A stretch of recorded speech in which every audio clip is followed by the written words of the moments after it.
Welcome everybody back to boostinmotion, guys, and today I'm going to be doing a 3-month review of owning this 2017 Q60 3.0T Sport. But before I get into the video, guys, you know what to do. Add me at boostinmotion on IG, Facebook, and boostinmotion on gmail.com. Anyway, guys, let's get into the video. Alright guys, I want to talk about this briefly. I'm not going to make this video super long. I'm going to try to keep it as short as possible. For the guys who already know me, I'm boostinmotion, and I've had a couple of Infiniti vehicles already before in the past, from a 2007 G35X sedan to a 2015 Q50, 2018 Q50 3.0T Sport, and now a 2017 Q60 3.0T Sport. So I'm very familiar with these cars, but I want to give you guys my best review on owning my first two-door coupe ever in my life. I've also had Maximas before that, MPVs, and Jeep Grand Cherokees. Alright guys, so let's jump into it. Now guys, I want to talk about my top likes for the Q60. Coming from all the other vehicles I've owned in the past, what are some of the things that I've liked about owning this car in the last 3 months? My four-door gang, I know you're watching. This car is actually way more sexually appealing. Yes, I mean, women love this car way more than my Q50, even though they like the Q50. It's nice, but there's something about a coupe that I never understood why so much women would like it, or just the sex appeal of it for my brothers and my guys. You know what I'm talking about. It is definitely a stunning looking car, and a lot of people love the way that the car looks, especially in the blue iridium. It definitely stands out, and I gotta say, no matter what, this car looks good from almost any angle. In 2017, I gotta sit there and say, Infiniti, as much as we make fun of them, I think they always make good looking cars. No matter what angle you from, they always make a good looking coupe. I do think that the sedans date a little bit more than the coupes, but this car is definitely a good looker, and from all angles, I think that's the #1 like. Number 2, you guys already know I'm a performance guy. I like that you can get a 3.0T VR30 in it, a twin turbo V6. I love that about the car. It's turbo. You can't beat it. A lot of cars nowadays are downgrading from V8 to naturally aspirated vehicle motors to now twin turbo or single turbo 4 cylinders. So you can get this car in a twin turbo V6, either in 3.0T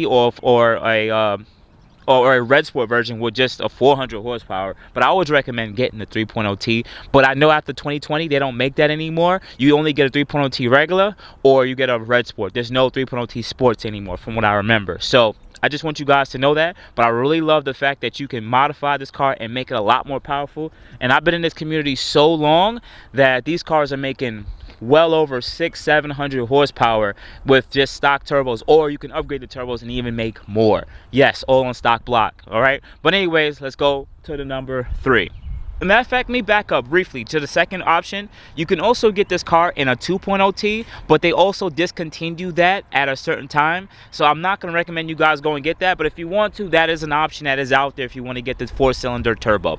Anyways, let's go to the third like I like about the car.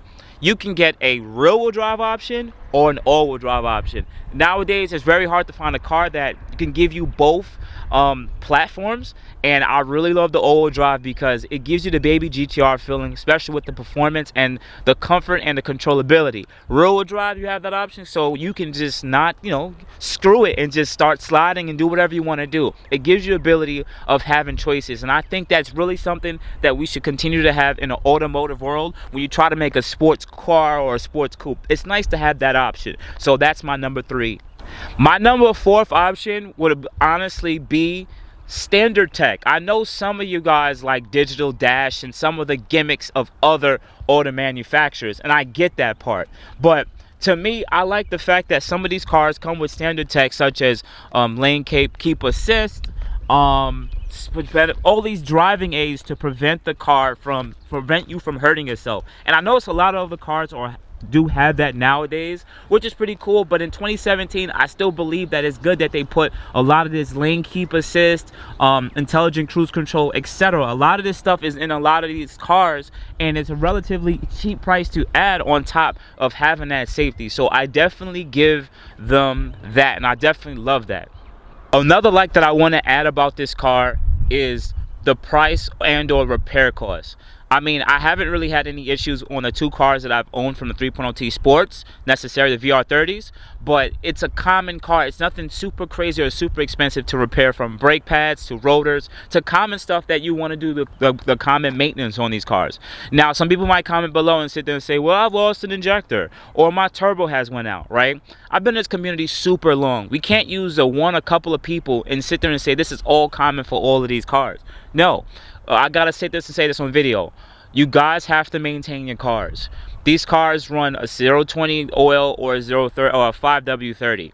I always recommend staying with 5W30. It's a heavier weight because 020 is more of an oil for economy.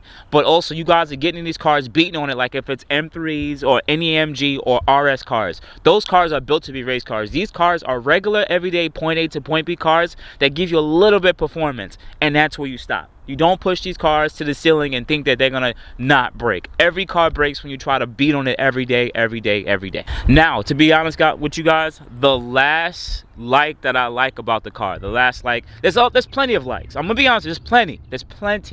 But the last like that I like about this car is, I'm gonna be straight up with you. I'm a performance guy. And I love the ability that I can go purchase these cars for relatively cheap. A 2017 and 2021, you can get them for in the low 20s in a 3.0T premium, and there's so much unlimited performance you can get out of that. That's why I like it. It's a really good bang for its buck car from 2017 on the used market that you guys can purchase. Now, I know some of you guys will say, well, the depreciation's crap. Well, there's going to be depreciation for almost any car that comes out. But knowing that you can get this car in 2021, 2017, it looks completely up to date in the low 20s, and you can mod it and gain a lot of GTR performance, it'll still give you the curb and sex appeal of almost any other luxury car. You have the Lexus coupes, you have the Mercedes coupes. A lot of those cars are dope, and I love my Mercedes BMW gang. I know you guys are watching, but your cars just don't have the same sex appeal. I know it still has the Mercedes and BMW and Audis, I get it, but I think this car is gonna age really well compared to its German competition. And even the Lexus, I mean, they're nice, but they don't have a twin turbo 6. You know, they don't have that modability. That's the extra cherry on top that I must really add on top of it. But otherwise than that, I'm gonna just bring this video to an end, saying the top likes that I have for the car primarily. But also on top of that, I'm gonna make a dislike video right now, so hopefully I'll put the link up above, or you guys check that out. But outside of that, guys, you have a good morning, good afternoon, good night. Thank you guys, I appreciate it. You know where to add me, boostinmotion on IG, Facebook, and boostinmotion@gmail.com. You guys have a good day. Thank you. Thank you everybody for watching. Do appreciate you guys. Love you guys very much. You can also check out the 2 links I posted for some of my other videos. Also, on top of that, if you want to purchase some Boost in Motion merch, definitely check the link that I posted also. And finally, if you've been watching all my videos and you enjoy them, please hit the link to subscribe to my YouTube channel. Thank you. Thank you.